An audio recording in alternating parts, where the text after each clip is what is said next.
pictures, Peter. What I I'm have going to to say, start with today is a short video that's kind of shows a little bit about how I make the work. And I have to let you know that it's on the old site, so the kiln is no longer in existence. But I do have pictures of the newer studio. I'm working in an art studio where there was a total renovation about 2 years ago. But I wanted to keep this because I love the way it sort of flows. So we'll start with that, and now I think I need to turn this down in order to be able to work. I don't know.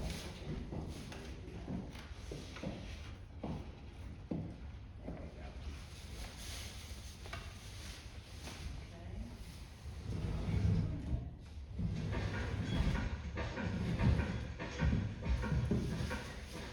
For those you know, I'm wedging the clay here, and you have to wedge. That's the first thing you do to get the clay prepared. And this is my studio.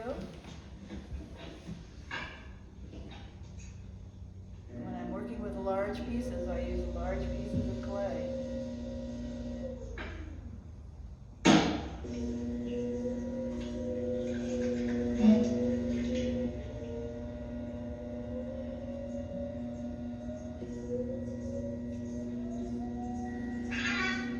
That's my parrot. We'll see him shortly.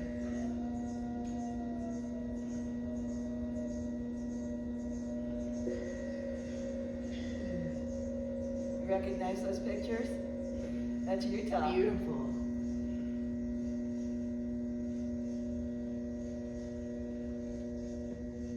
There he is.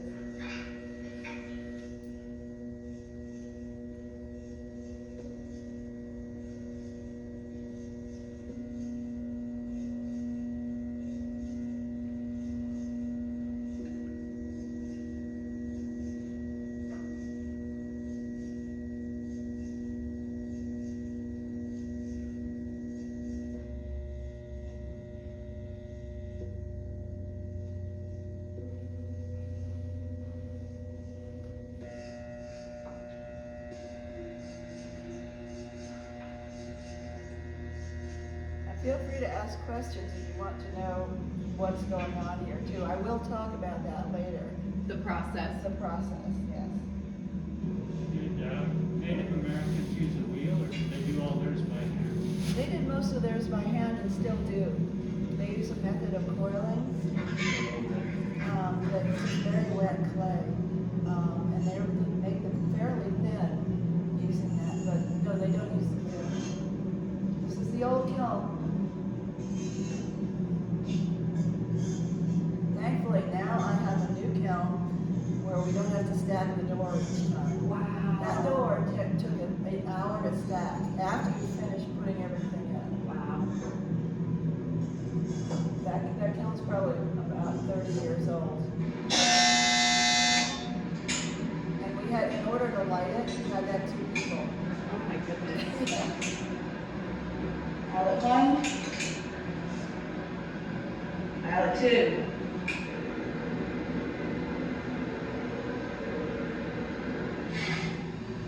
This is the aftermath. When you take the pots out, there's a lot of ash around, so you have to clean them out.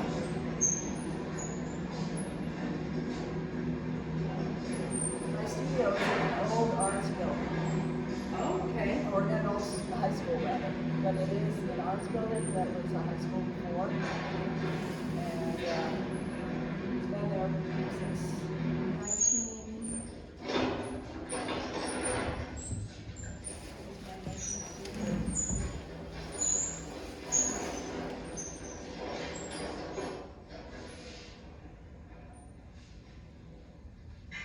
Remember the old studio? I get nostalgic. Yeah. All right, so let's just start the PowerPoint.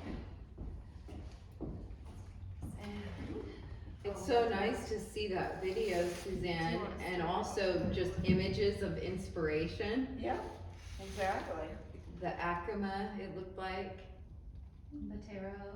Yeah, Botero. Yeah, the shapes. Yeah. Really lovely. There we go. And the Hindu pottery actually too. Yeah, we lived in Bangladesh for a while. Oh, wow. So she looked at a lot of traditional pottery there. Yeah. Oh, wow. So thank you for coming, everybody.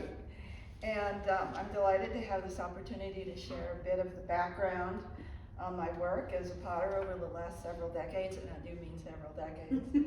I hope to give you a little insight into the work I do now and how I arrived here.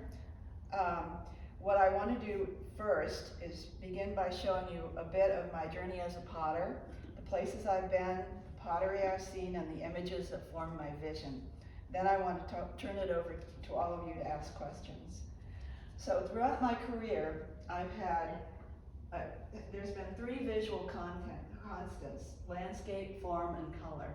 And I'm not sure how to advance this. Click the space bar and it should go. Oh, just, okay, great. Oh, wow. So these are some of my earlier Saggar pieces. Landscapes. And Saggar is the type of firing. Yes, Yeah. exactly. I'll talk about that a little bit more. Landscapes have inspired me from the beginning of my career, and I started out basically as a coastal person. So the sea and sky and the expanse always interested me much more than areas that were closed in. And I had a similar reaction to the land when I went to the Southwest. And I saw the landscape here. I was blown away. We did a lot of traveling to the national parks, and we were able to see things that just I didn't know existed. So I'm sure you recognize this one. And Sedona, Arizona, another place that really inspired me. Yellowstone National Park. All the colors Yeah. and the sky, the way the sky interacts with the colors, were just something that I wanted to translate into my own work. Oops, how do I go back? I just went a little further. A little arrow on the bottom under the numbers. There, okay. So form, what I wanted when I was doing these pieces was a very smooth traditional form, something that wouldn't interfere with the actual decoration on the pieces. So I went for a real traditional form that I'd been seeing and it had been around me for a long time, but I hadn't actually started working there. So I did a lot of work with traditional potters in the beginning of my career, and I went to Mexico and lived with the potters there for a summer and learned to make the kind of pottery that they make. Now in Amatenango, it's a traditional village in the southern part of Mexico, and the women are the potters. The men dig the clay and they help fire, but they do not take place in the making. So it's passed down from mother to daughter. Wow. And when they make pottery, it's just part of their normal day. So they don't split it up. It's not like us going to work and then coming home and doing something else. It's after you make tortillas, you just start your pots. And you do that for a little while, then you might do something else. And meanwhile, the children, the little girls, are all gathered around making little tiny pots to sell to the tourists. Wow. And that's how they learn to make the larger ones. So it really took me a while to slow myself down and not compartmentalize myself doing this. So it was a really wonderful learning experience. And this is the kind of pottery they make there. Those are actually going to be water carriers. But it's all coil built, to answer your question.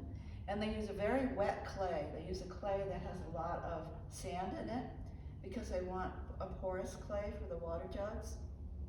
So you have to have a particular technique. And if you look down on the bottom there, you'll see these little curved plates. And that is their potter's wheel. They turn that around when they're Wow. working on the coils, and that's what gives it the round shape. And some of the techniques that I learned there, I still use today. And you can see them firing here. So what they do is they basically pile the pots up and then pile sticks around them, and then light it on fire. Wow. So that clay takes a lot of punishment before it's finished. And there are a lot of places that do that, traditional potters that do that. In the Southwest US, I saw a demonstration by a traditional potter recently, and he said what they do is they pile the sticks up and then they put cow dung on top of that. And the cow dung actually gives it the black color. These pots aren't black coming out because they don't have the smoke. Now here's a potter in Oaxaca. Man, in this case, what's he working on? Potter's wheel. So that's part of the difference is when the Spanish came to Latin America, they introduced the more mechanical means of artisanry. So the looms, potter's wheels all changed, and the men started doing them. How long, Suzanne, do they fire for? They fire for an afternoon, basically. It's And not then- a long firing, and it's Yeah. not a hot firing. Yeah, and when it's not totally controlled in that way, I mean, it's like just right in the environment, how do they put it out? It's They just let it burn down. Burn down. So what you do is you let that get hot, and then as it starts to smolder down, Yeah. they pull the branches away, Wow, and then you're left with a pile of pots that wow. burn. Now you can see the women in Oaxaca do not use the wheel, so they're using their hands to make their pots. Amatoneg was in Chiapas, right? Amatanagos and Chiapas, yeah. These are in Oaxaca. And then here we've got Bangladesh. So when we went to Bangladesh, we lived there for 5 years, Wow. and she was a little girl there. Oh, amazing. And so I was fortunate enough to be able to visit potters there too. And they fire with rice straw.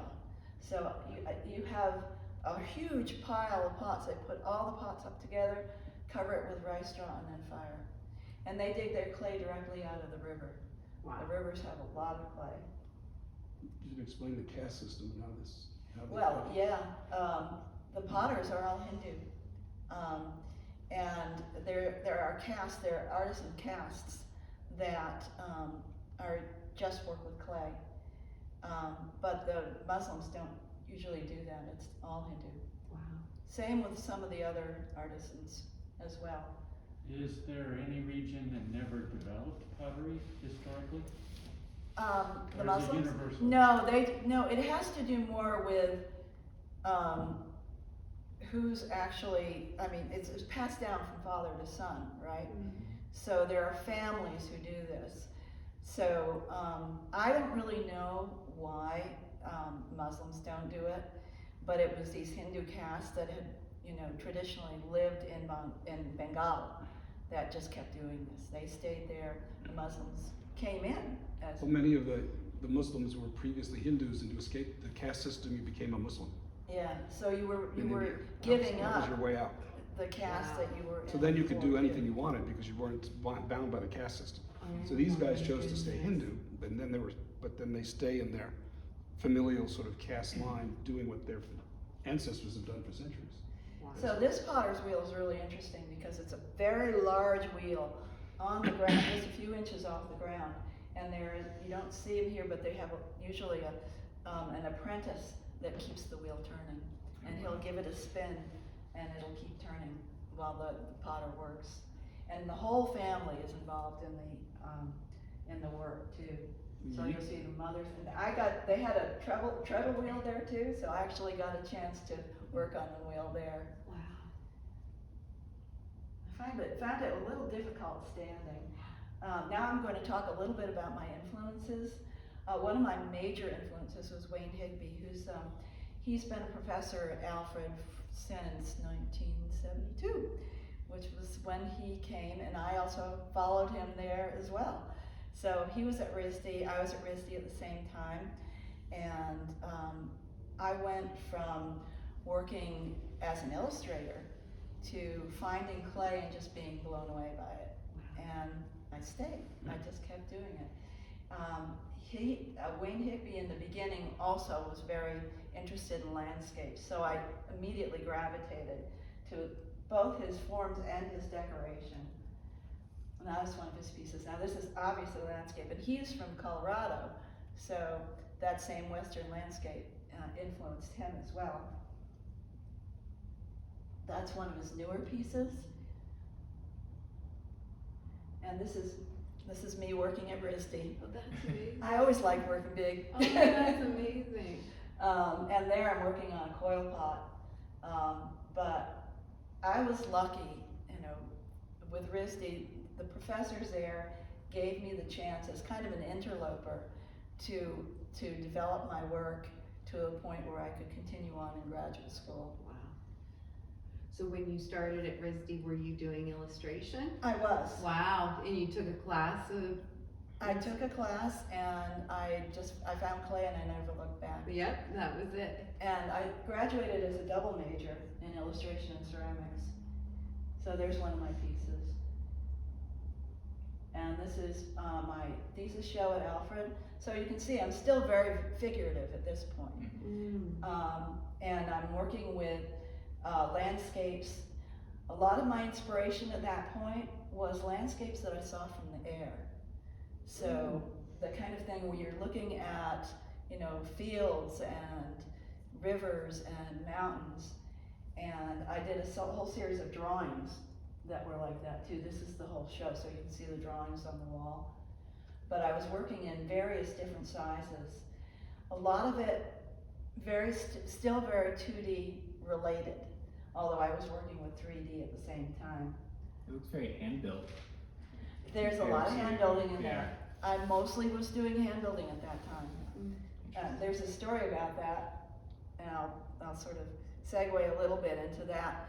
But right around the time when I started in my new studio in Concord, I started in 2001. And my first class that I taught there was September 11th. Oh. Wow. And so it was both a sort of a jarring experience, but also a wonderful experience, because I realized that that place had a community, because people were just showing up because they wanted to be around people. We all did pinch pots, and we all talked, but afterwards, I just found myself gravitating toward the wheel, because more than anything, just the sound, the meditative quality of it kept drawing me in. And since then, I've just mostly been working on the wheel. So it was a real departure for me. I went one way and now I'm a different way. Yeah. Every once in a while, I go back to hand building. Those are your illustrations on the wall too, right, Suzanne? Yeah, those were my illustrations on the wall. This is one of the pieces. This is one of the illustrations. These are all, and then these are some of the other pieces here. And then as I moved into my next phase, I got very interested in horizon lines. And so what I was doing was continuing that drawing, but also looking at the piece as a three-dimensional horizon line as well, and just breaking up the landscapes. And then I went to, these are actually pinch pots, but they're about like this. So the largest pinch pots I've ever done in porcelain. And this is all, so this becomes much more abstract, and it's all about the horizon line.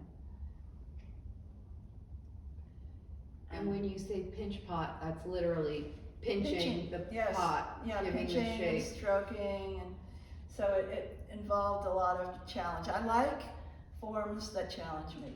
I've always liked that. And so, for instance, the very wide shapes, the one that you see behind you, is quite a challenge to throw. And these tall shapes as well. So I keep going larger. And this is just a couple of shots of me early on in my career. I did a lot of teapots. But as I got more involved with Saggar firing, I've done less. These are some of my early pieces at the Umbrella.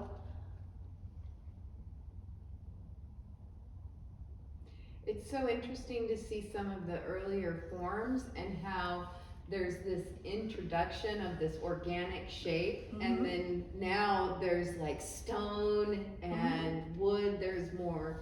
Yeah, there's a theme going. Yeah, it's interesting to see the evolution. Yeah. Is it possible to do a mirror surface? A mirror surface on clay. Yeah, or maybe a metallic shiny. You can do a metallic shiny. What you do is, that's called a luster, and you would do that after you finish the entire firing. One of the things I'm thinking about experimenting with is adding a luster actually to the Saggar firing, because it's right around that temperature. It's pretty low temperature, just to see if it would work. Hmm. The other alternative you have to adding that within the firing is gold leaf or silver leaf, adding it after it comes out of the After? kiln. So, and I know that there are some people that do that, that actually gold leaf part of the pot after it comes out. But I have not tried that yet. I'm playing with the idea. So these are some of my early Saggar pieces, and I am using driftwood or ghostwood or stones that I find. Now I'm going to talk a little bit about the forming process. The basic building block when you're throwing is a cylinder. So the first thing you need to do is get that cylinder as tall and as even as possible in order to get the shape you want. You can see me working on one here. Sometimes I'll stand up. If I have a big piece of clay, I'm going to stand up to get to all the parts of the pot that I need to. Now here I'm making a bottle. So from that cylinder, that tall cylinder, I start to widen out. So that building block becomes any shape I want. And I have to pay attention in the beginning. I need to know my shape. So that, for instance, with a wide piece, I leave a little extra on the middle section so that it doesn't get too thin in the middle. So that becomes this. Wow. And the other thing that happens with the bottle is you have to leave a lot of extra clay at the top because you have to throw that neck and make that work. Now sometimes what I do is I use a heat gun in order to stabilize the clay. If I'm doing something really wide, if it's very wet, it's going to fall. It's going to just collapse. So I'll take a heat gun to the bottom and the top and give it a little stability so that I can push it out more. And there's the heat gun. Oh. And finishing, I use silicone and metal ribs to finish, and that's what gives it the smooth surface. If you try to sand a piece, what happens is you raise the grain and it becomes very pebbly. So I tend to stay away from that. So I'll use a silicone rib, a metal rib. I'll go over it numerous times before I actually start this process, which is the application of the terra sigillata. And the terra sigillata goes on when the piece is bone dry before it's fired. So it's very different than a glaze. It's a fine grained slip. That shine comes from the fineness of the grains, nothing else. With glaze, it's a glass, it melts. This doesn't. This is a slip, it coats the clay, so it's really part of the clay. So when you feel it, it has a different texture than a glazed pot. So what I do is I apply this and then I buff it and get a little bit more shine to it. And you can see the shine on the pot once that happens. Now this is my cheat because I don't like burnishing. You know what burnishing is? Mm-hmm. So burnishing a pot is what you would do with a smooth stone after it's dry or when it's almost dry to give it a shine like terra sigillata. But it takes forever. So I found terra sigillata works much easier. And what you see in a lot of the Native American pots, those are burnished pots. Like the Motto Ortiz downstairs. Is Those are probably burnished. They are yeah. not. Yeah. That's not terra sigillata. It might be some slip on there, Wow. but they burnish the whole thing, and they'll use a smooth stone, and then To get polish it. that, wow. Yeah. So I don't have that much time. So this is what the finished greenware looks like before it's fired. Mm. Wow. And now I'm going to materials. Now what you're seeing here is salt marsh hay and it's been coated with different metallic oxides. So what I do is I use that for the colored part of my pieces, and depending on what I put in and how I put it in, I get the designs that I want, I get the color that I want, and the other aspect of that is the amount of air you let in. So the whiter the piece is, the more air has been let in. The darker the pieces, like these sawdust pieces, I cover up the air entirely. In order to get that carbon black, you need no air going in. And the white and the orange come from places where I've packed other kinds of materials around that let a little bit of air in, a little air circulating there. So that's where you get the variation. Wow. And this learning process has come over many years. The other thing I do is I use coils of clay that have been rubbed in kosher salt and Miracle Grow, and that gives you that kind of rust color that you see there.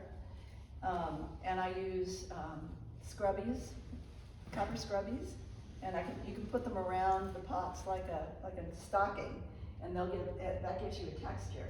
I also use copper wire. Basically anything that will burn is fair game. So I'm always experimenting. I now use Spanish moss because I was in Florida, and you look at it and you kind of know after a while what's going to work. And what works is not big globs of things that'll just create a black spot. You want fine filaments. So Spanish moss was perfect for that. So I have a few coming out now where I put cobalt carbonate on Spanish moss, and you get this lacy blue effect. Is Which is very nice. Saggar firing like raku, or are they? It's about the same temperature as raku, Okay. but the difference between raku and this, raku has glaze. Okay. And raku, you fire it in the kiln and you take it out immediately with tongs. And you put it into a barrel full of straw or sawdust or paper or whatever's going to burn. And that gives you that carbon black for the base. But it also, the glaze crackles because it's coming out of the kiln really hot, and it meets the air and it creates this kind of, it's like a marble that's been, did you ever see the marbles where you cook them and then you put them in water and they crackle? It's the same kind of thing. So it's a heat shock basically. And so the smoke goes into the heat, to the crackle, and you get that pattern. That is what raku is all about. With this, no glaze, only terra sigillata. The color comes from an atmosphere that's inside the saggar. So each saggar has its own atmosphere, and once you close that up, it becomes, its own unique sort of decoration. So I'm packing the saggars here, and you can see the different ways that you can use combustibles. Wow. And what I do, these pieces are broken pots that I put on top to keep the hay in place. Yeah? Did you do an exhibit at the Marmalade Library? No. That was somebody else. Must have been somebody else. Somebody else, similar technique. Of the Saggar firing. Do they do saggar firing too? I don't Or they know. could have done pit firing. That's the other. This is very close to pit firing. But the thing about pit firing, and the reason I moved to saggar firing, is because in pit firing, you get about a 50% breakage rate. And I was not really willing to entrust my babies to that. No. Because they're in a gas kiln, I can control the temperature rise, so it doesn't go up too fast. So that makes a big difference. And you can see here a little bit about how I try to keep the combustibles in place. Sometimes I use masking tape. Sometimes I use shards of clay, of pots that have broken. Wow. And it looks like you're loading this directly into some sort of ceramic vessel. That is your saggar. That's the okay. That's the saggar. And that's what creates now you can see the I see, saggar. okay. Wow. We should have waited a few seconds. Yeah, you can. Wow. So you can see each saggar has its own pot, its own atmosphere, and its own cover, and it gets stacked up inside the kiln. And this is called tumble stacking because the only place you see a kiln shelf is on the bottom of the kiln. The rest of it is just the Saggars. Wow. So this is the old kiln again. And then this is what it looks like when it comes out. So you can see where the blue is there, and the hay is burned away, but there is a little bit of ash left there. So you start to know with your materials what sort of color will come. Yeah, I have an idea, but what I do is I set up the conditions and let the process take over. So this is just taking them out of the kiln and then polishing a little bit. And what I do afterwards, in order to seal the pots, I use wax and polish it. And that gives it a little more intense color and a little more shine. And I'm actually working on a new innovation, which I'll let you know, because it's called liquid quartz. And it's only available in Australia, so I'm still waiting to get a shipment. But it seals the inside so it's watertight. So right now they're not watertight, but the next batch that I send out will be watertight. So Wow. I'm looking forward to that. This is more pots just out of the kiln and ready to go. And now what I'm going to do here is show you a few of my pieces. You know, I'm wondering, well, it's too late now. It just seems to me that the new one that I worked on is not the one that's coming up here, but we'll just have to go with it. You might want to say what chemistry, glaze chemistry is going into each one of these, because the colors are so different. Yeah, they are. Well, And I have no idea what that one. that one has a combination. There are some saggars that I call my kitchen sink saggars because I get so tired, I'll just throw everything in. So this one has a little bit of everything. This has yellow ochre, the dark kind of blue-black is cobalt, a little bit of iron, and a lot of air. You can see all the white that's on that one, so that has a lot of air in it. This one has a lot of salt. The pink is what comes when you have a lot of salt in there, and copper instead of iron. I did salt marche with copper, and there's a little bit of copper wire in there and less air.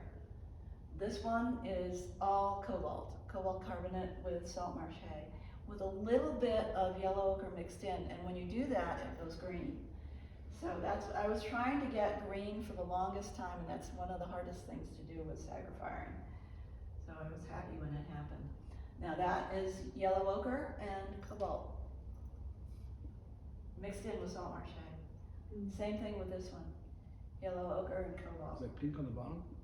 And that, sometimes what happens, well, I have that yellow ochre on the bottom, but sometimes what happens, there's this weird thing that happens with the cobalt where it starts to go a little bit orange if it doesn't get enough air. So that's part of what's happening there too. And this is definitely my old presentation, but it is what it is. Now this is yellow ochre and cobalt, and another yellow ochre and cobalt piece. This one is Miracle Grow, and it just did this, the fumes from the Miracle Grow just did this interesting little design on it. Wow. And then of course the blue is cobalt. And you see the line through there? That comes from copper wire. Look at that negative space, Shalee. I know, it's so beautiful. And then this one is this one had a lot of air and yellow ochre and cobalt. And this one is mostly cobalt, lots of air. And this one is mostly yellow ochre with just a little bit of cobalt. And then these two, on the one on the left, I have a lot of iron and a lot of salt and a little bit of cobalt, and the other one is mostly cobalt and a lot of air. And you start to get the sense of how these things work. Now sometimes what I'll do with the terra gelata is put an extra thick coat on because I want it to craze, like in raku, where it crackles a little bit, and so that you get these different kinds of patterns. And what it says to me is it's almost like those rocks, those red rocks that have all the different striations. And that has a lot of salt in it, as well as yellow ochre and iron oxide.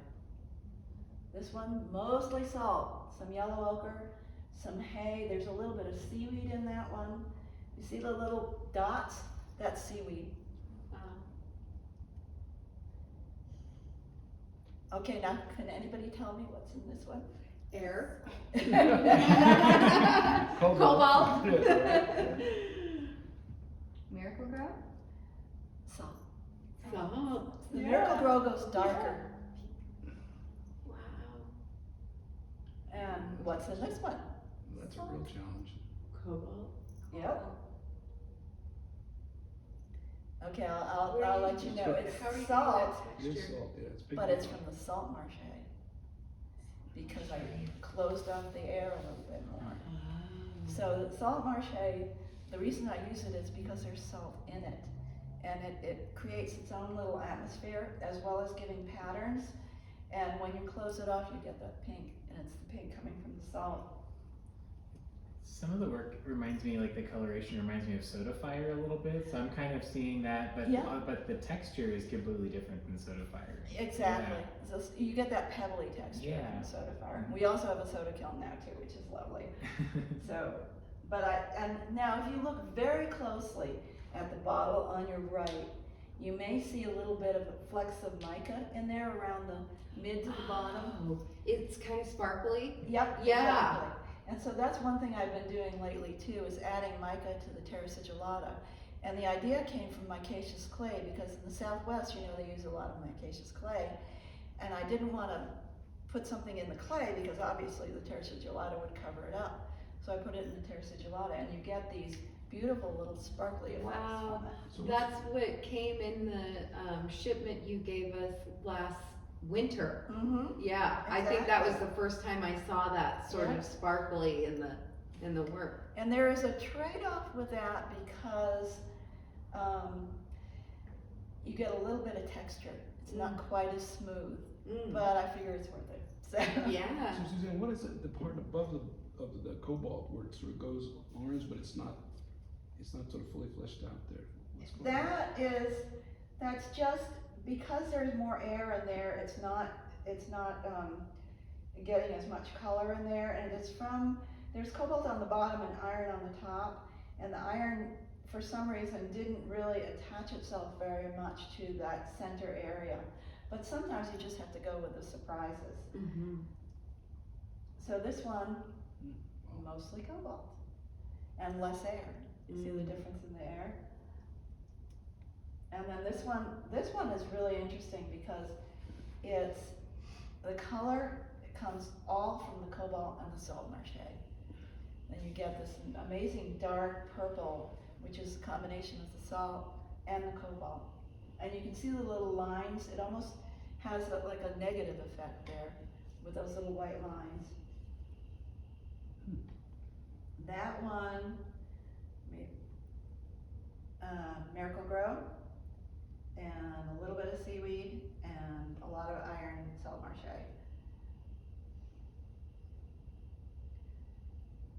And I'm just gonna go through some of these quicker. And the stones in the wood, they're found? No, yeah. Yeah. You can't bring me to a beach without dragging stuff. or on a trail too. Yeah. I'm always picking up wood or stones. I have my favorite spots though. That piece of wood came from out here, and I think I was up in Deer Valley when I got that. Those things that grow along. I guess would they be sage? Maybe sage. But they have very twisty roots, and I love this. The twistier the better for me. And some of it grows, it's the trailing yew that grows along the coastline in Maine too. Mm. So some of that is from there too. And there's a beach out in Ottawa, Long Island, that has the most beautiful rocks. Although there was one rock that I got that you brought me from New Zealand. Mhm. That was beautiful, white, pristine. I did Oh, use it on wow. something too. Ooh, it's a lot of cobalt. Yeah, a lot of cobalt. Cobalt is very expensive, by the way. Now this one's kind of interesting because it had that negative effect, and sometimes that just happens. And what that is, those are the seed heads from the hay that are making those little, almost polka dots there. Do you still use horsehair in your saggers? Or have you Not moved so away? much, because I find that it either disappears, if you pull it apart, it kind of disappears, it's too thin, or if you put a thicker piece in, it just makes a black blob, so not so much. So that is the end, folks, and if you have any questions, just let me know. You've been asking them anyway. Yeah. Thank you. Yeah. Really incredible. And thank you for coming. Thank you for being here. It's so nice to hear about your process and kind of the inspiration behind it, especially I didn't realize that you had studied illustration, and it's interesting to see the evolution of the work. Well, I'm doing this. I did a COVID project this year, and one of the things, we were all stuck inside for a while, so we got very into our bird feeder, and all the birds that would come to the bird feeder, and so I did a series of cups with birds that came to the bird feeder, and from that it's morphing into a children's book. So. Oh wow. Yeah. So that's in process too. And one of the lovely things about being in the building I'm in is there are 50 different artists there. So there's a children's book illustrator who's actually a Caldecott winner. And so I'm taking a course with her. She's become a good friend over the period of time when we were all kind of sequestered during COVID. Those of us who had studios in the building could still go. So there was like this tiny core group of people that were still coming. And she was one of them, and so we all became good friends. And as a result of that, she encouraged me to do a children's book with it. You'll have to keep So, us posted. yeah. We'll have to do a book signing. Still working on it. The illustrations take a really long time. They're all pastel pencil. I really enjoyed this last image because I feel like it really brings it full circle when I'm after seeing all of the pops Yeah. and the textures and the colors that you're using and how it's all encapsulated also in this landscape, and even the pieces here on the table in front of us are like so reflected in just that photograph. And This is Cedar The Breaks. sky, yeah. this is Cedar Breaks, Yeah. which they call Little Bryce. But to me, this captures what I wanted to capture in my pieces with the way the wood was and the way the colors were. And even the sky and the trees, in various parts of my work, it's sort of part of that. So yeah, that was my Facebook page for a while. Yeah, I love that. You can really see the inspiration. Yeah, I love coming back. I love having the excuse to come back to this part of the country too, because I always am inspired. Even today, we walked on this trail that was kind of like up on a hill above Draper, and just the landscape, the mountains in the distance, it's just so beautiful. Are you working on any new shapes? You have the Goddess series. that Yeah, you're well, working that's true. Yeah, I didn't talk about my Goddess series. There's one in the back, Yeah. and it's a new series Should we bring it of forward? shapes that I'm working on now. That I had more time over the pandemic to actually concentrate on my shapes, so I'm working larger, and I'm working on that particular series. And you're calling it the Goddess series? Yep, it's female Wow. forms. Yeah, I love it. It has a torso. Oh my goodness. And they're all named Wow. after goddesses of fire. Oh, I'm not sure which one this is, so I'll look at it. This is a lot of the goddesses of fire, not surprisingly, are from the South Seas. And this one's called Lalahone. I did a lot of research. wow, yeah, it's so thoughtful. Yeah. So it's been a lot of fun. So goddesses of fire and goddesses of water, the blue and whites are the goddesses of water. Oh, wow.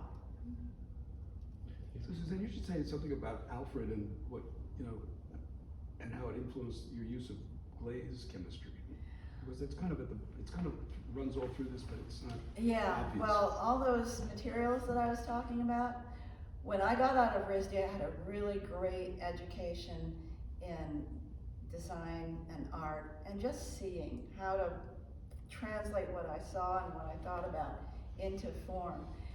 When I went to Alfred, I went there for the express reason of learning more about the chemistry, because Alfred has a big ceramic chemistry department too. And they actually worked on the first nose cones, you know, the ceramics for the nose cones and the shuttles and all of that. So I knew that when I went there, I was going to get the tools to do whatever I wanted to in color. And the way I work, I don't work like a scientist, I work like a cook. So I have a feel for these things. So I know what things are going to do. When I'm working with these metallic oxides, I know certain things are going to happen. And sometimes I get surprises, but a lot of times it's basically, it's close to what I think is going to happen. And that's helped me a lot. Because one of the things that's always been important to me is color, which is why I live it out here. Wow. And then knowing how to translate the color that you want to see in the work. Mm-hmm. Yeah. That's good. It gave me the tools to do that. Wow. Because that early batch of those ones, your student project was basically, you were painting, basically. I was painting underglaze. So basically what I was doing back then was just using underglaze. But the difference even then was I was using underglaze in a way that a lot of people didn't use it. I was using it at much higher temperatures. So I was doing all these tests to make sure that what I wanted was going to come out. And I had access to these kilns at Alfred that were called glow bar kilns that would go way up, like really high.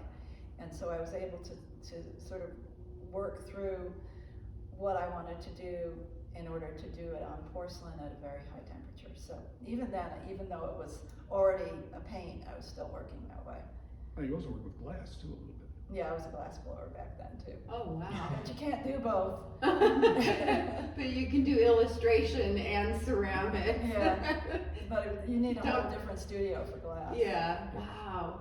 So, you know, it's a journey. Yeah. And it With- continues to be, and that's what I love about clay. It's just like, you can keep doing all these different things. You can, you know, this is very different from when I started out, but I'm still working in clay.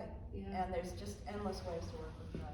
So you were saying the next batch that you do, you're getting something from New Zealand, or was that? Oh no, Oh, that was That was the stone, that's something else. It's liquid quartz. Liquid quartz. And that actually happens after the firing. But I'll use it as a sealer on the inside of the pots in order to make them watertight.